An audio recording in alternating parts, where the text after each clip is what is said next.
Hello hi friends, welcome to our channel Madhu competitive talks.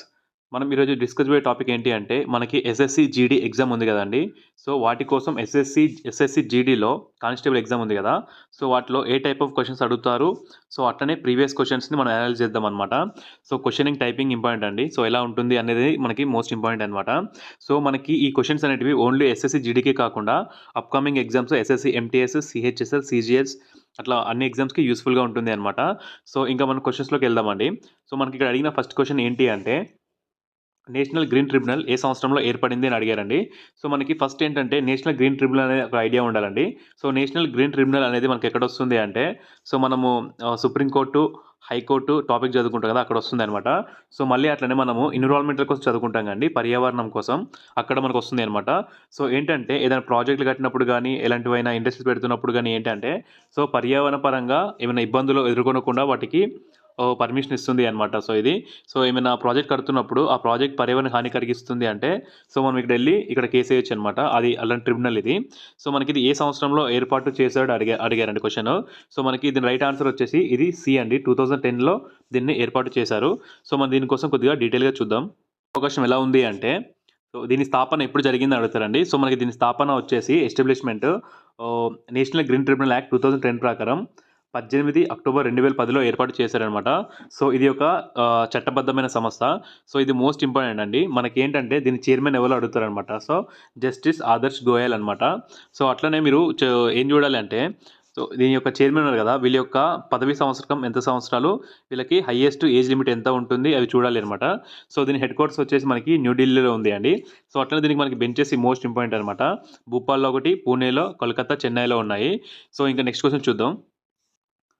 మనకి ఇక్కడ అడిగిన నెక్స్ట్ క్వశ్చన్ ఏంటి అంటే పెయింటింగ్స్ అండి, పాట్ పెయింటింగ్స్ ఏ రాష్ట్రానికి సంబంధించినవి అని అడిగాడు అనమాట. సో మనకి ఇది ఏంటంటే ఇండియన్ ఆర్ట్ అండ్ కల్చర్లో భాగంగా చూసుకోవాలి.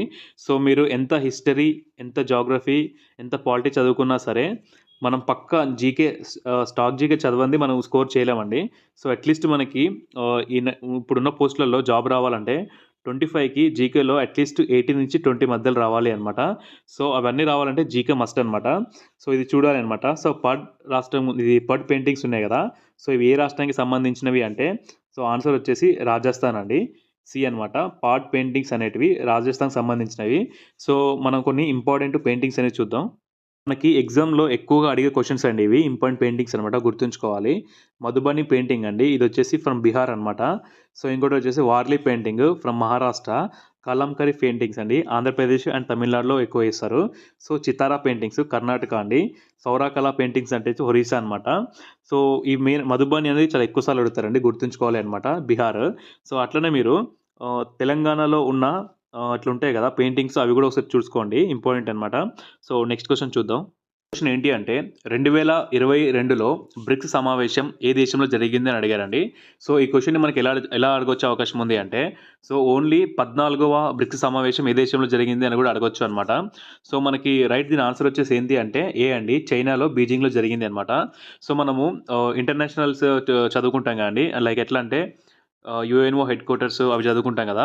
సో వాటితో చదువుకున్నప్పుడు మనము సార్క్, బీమ్స్టిక్ అట్లా కొన్ని ఉంటాయి కదా, ఒపెక్, ఏషియన్ సమిట్ ఉంటాయి కదా, అవి చదువుకోవాలండి. సో అవి ఏ సంవత్సరంలో స్థాపించబడినవి, సో అట్లనే వీటి రీసెంట్ మీటింగ్స్ చదువుకోవాలి. సో వాటితో పాటు మీరు G7, G4, G20 మీటింగ్స్ ఉంటాయి కదా, సో అవి కూడా చూసుకోవాలి. ఇది ఏ సంవత్సరంలో ఏర్పడింది, వాటి హెడ్ క్వార్టర్స్ ఎక్కడ ఉంది, సో రీసెంట్ మీటింగ్స్ జరిగితే అవి ఎక్కడ జరిగినాయి, అవి ఇంపార్టెంట్ అనమాట. వీటితో పాటు నాటో ఉంటుంది కదండి, నాటో కూడా మోస్ట్ ఇంపార్టెంట్ అనమాట, ఇది కూడా చూసుకోవాలి. సో మనము దీనికోసం కొద్దిగా డీటెయిల్గా చూద్దాం. దీని ఆన్సర్ వచ్చేసి ఏంటి అంటే చైనా అండి. ఫస్ట్ బ్రిక్స్ సమావేశం ఎప్పుడు జరిగింది అంటే ఫస్ట్ రష్యాలో జరిగిందండి. సో అది అప్పుడు బ్రిక్స్ లేదు, ఓన్లీ చూడండి ఇక్కడ బ్రిక్ అని ఉంది. సో ఎప్పుడు జరిగిందంటే 19 జూన్ 2009లో జరిగింది. సో ఇది మోస్ట్ ఇంపార్టెంట్ అండి.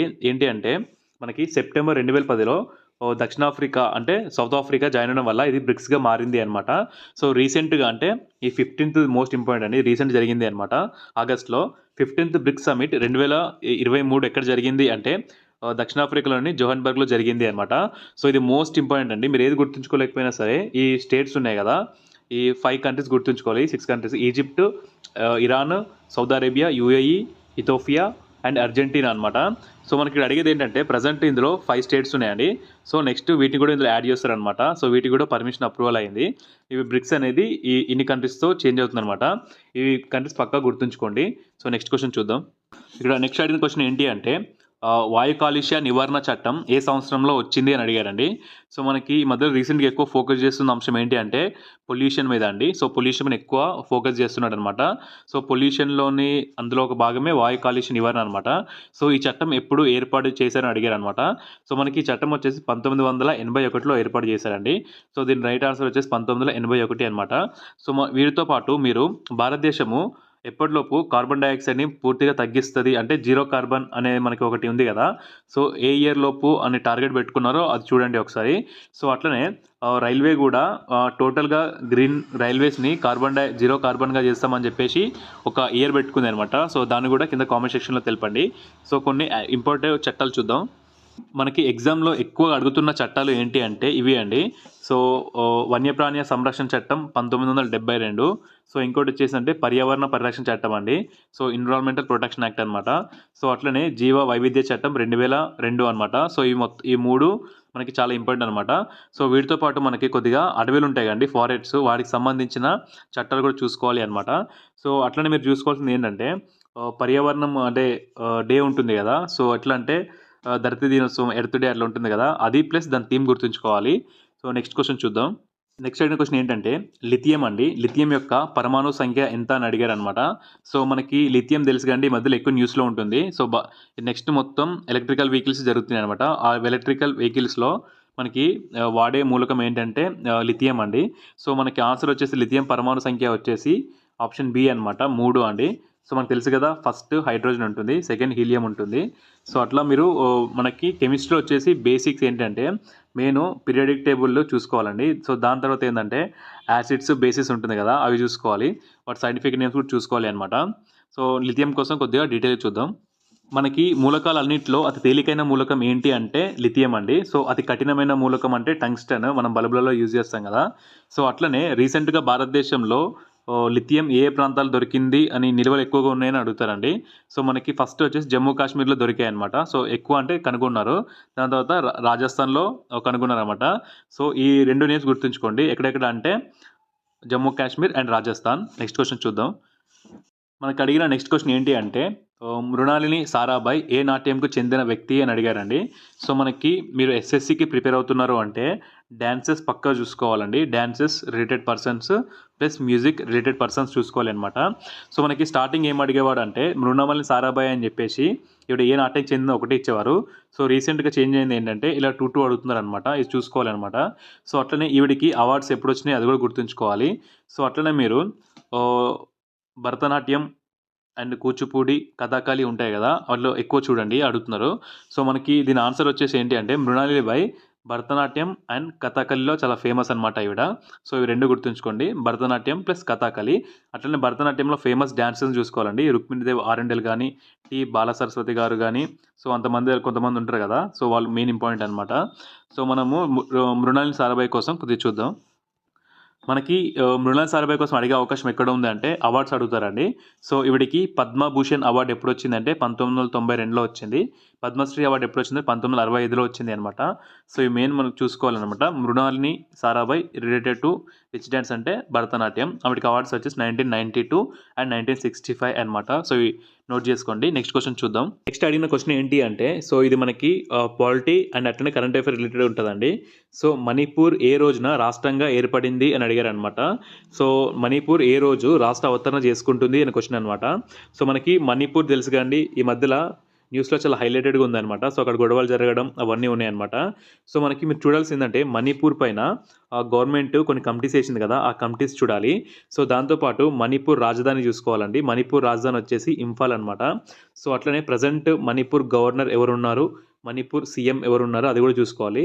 నార్త్ ఈస్టర్న్ స్టేట్ అనమాట. సో మనకి ఫైనల్‌గా మణిపూర్ ఎప్పుడు రాష్ట్రంగా ఏర్పడింది అంటే ఆన్సర్ వచ్చేసి జనవరి 21 అనమాట. సో అట్లనే మనము నెక్స్ట్ ఒక రాష్ట్రము అంటే కొత్త రాష్ట్రంగా ఏర్పడాలి అంటే సో రాజ్యాంగ సవరణ చేయడం అవసరమా? అవసరం లేదా? లేకపోతే నార్మల్ పార్లమెంట్‌లో బిల్ పెడితే అయిపోతుందా లేదా అనేది కింద కామెంట్ సెక్షన్‌లో తెలపండి. సో మనం మణిపూర్ కోసం కొద్దిగా డీటెయిల్‌గా చూద్దాం. మణిపూర్ మనకి ఏ చట్టం ప్రకారం ఏర్పడింది అంటే north eastern religion reorganisation act 1971 ప్రకారం చూడండి అండి. 21 జనవరి 1972 అంటే 1972లో ఏర్పడింది.